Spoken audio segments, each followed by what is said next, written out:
اس کی موٹائی 1 انچ ہوتی ہے۔ تو اعلیٰ حضرت رحمۃ اللہ علیہ ارشاد فرماتے ہیں کہ عورت کے گربھاشے میں، یوٹرس میں، رحم میں 2 خانے ہوتے ہیں۔ جو داہنا خانہ ہوتا ہے وہ لڑکے کے لیے ہوتا ہے، اور بایاں جو خانہ ہوتا ہے وہ لڑکی کے لیے ہوتا ہے۔ اب جب مرد اور عورت فزیکل کانٹیکٹ میں آتے ہیں، شاریرک سمبند بناتے ہیں، جسمانی رشتہ قائم کرتے ہیں، تو اس وقت نطفہ یعنی جو سیمن ہوتا ہے،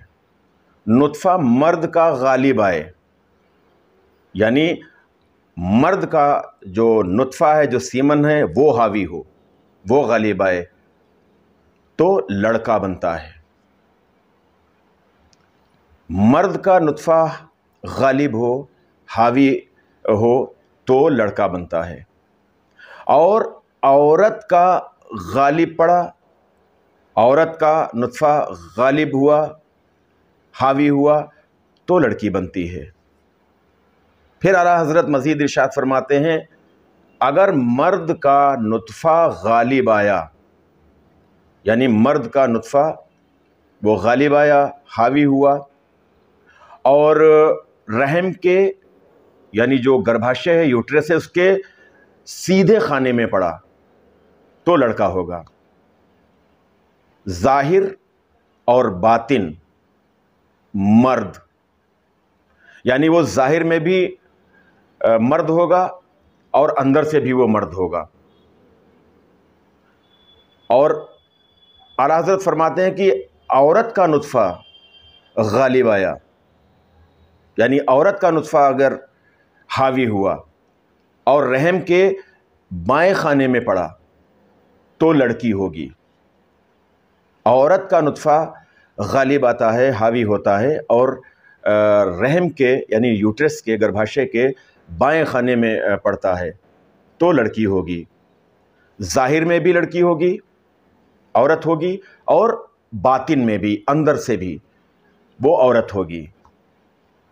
اب آگے سنیے، اعلیٰ حضرت فرماتے ہیں کہ اگر نطفہ مرد کا غالب آیا، یعنی سیمن جو ہے، جو نطفہ ہے جس سے بچے کی پیدائش ہوتی ہے، اگر مرد کا غالب آیا، حاوی ہوا، اور رحم کے یوٹرس کے بائیں خانے میں گرا، داہنے خانے میں گرے گا تو لڑکا ہوگا، لیکن اگر مرد کا نطفہ غالب آیا اور رحم کے بائیں خانے میں گرا تو ہوگا صورت میں لڑکا، مگر دل میں زنانہ۔ صورت میں لڑکا ہوگا، ظاہری طور پر لڑکا ہوگا، مرد ہوگا، لیکن اندر سے کیا ہوگا؟ زنانہ ہوگا۔ اعلیٰ حضرت فرماتے ہیں کہ اسے داڑھی مڈانے، گہنا پہننے، زیور وغیرہ پہننے، آج کل دیکھتے ہوں گے،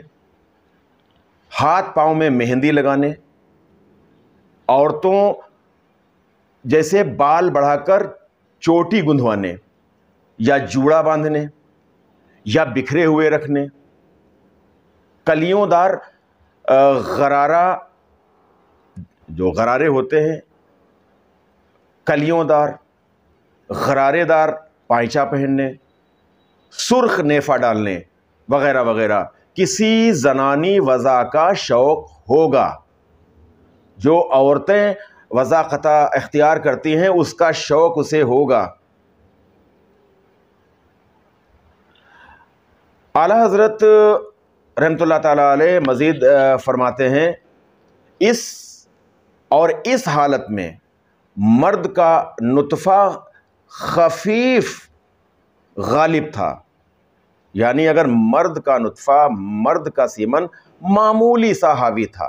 غالب تھا، معمولی سا خفیف، معمولی سا غالب تھا، تو پھر کیا ہوگا؟ بالکل زنانہ اور زنخہ بن جائے گا، بالکل زنانہ مگر معمولی سا۔ مرد کا نطفہ اگر بائیں خانے میں جاتا ہے اور معمولی سا وہ غالب ہوتا ہے، حاوی ہوتا ہے، تو لڑکا زنانہ بالکل زنانہ بن جائے گا۔ اب آگے اس کے برعکس سنیے،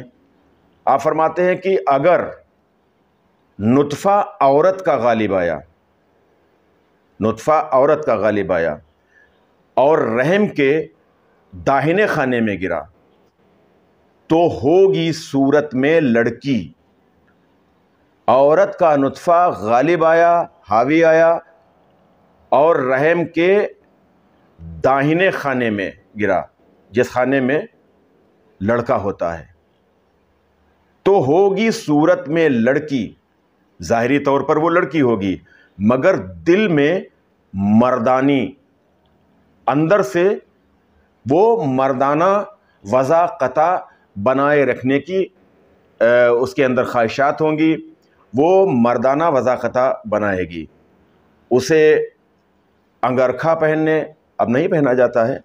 بعض جگہوں پر اب بھی پہنا جاتا ہے، مرد حضرات پہنتے ہیں، تو اسے انگرکھا پہننے کا شوق ہوگا، اسے ٹوپی رکھنے کا شوق ہوگا، اب ٹوپی نہیں تو ہیٹ ہے، عمامہ باندھنے کا، گھوڑے پر چڑھنے کا، تلوار اٹھانے کا، تیر اندازی کرنے کا، مردانہ جوتے وغیرہ پہننے کا، وغیرہ وغیرہ۔ یعنی جو مرد حضرات کے جو شوق ہوتے ہیں، مرد حضرات جس طرح سے رہتے ہیں ویسے وہ لڑکی رہنے کی وہ کوشش کرے گی اور وہ ایک مردانہ وضاقتہ اختیار کرے گی،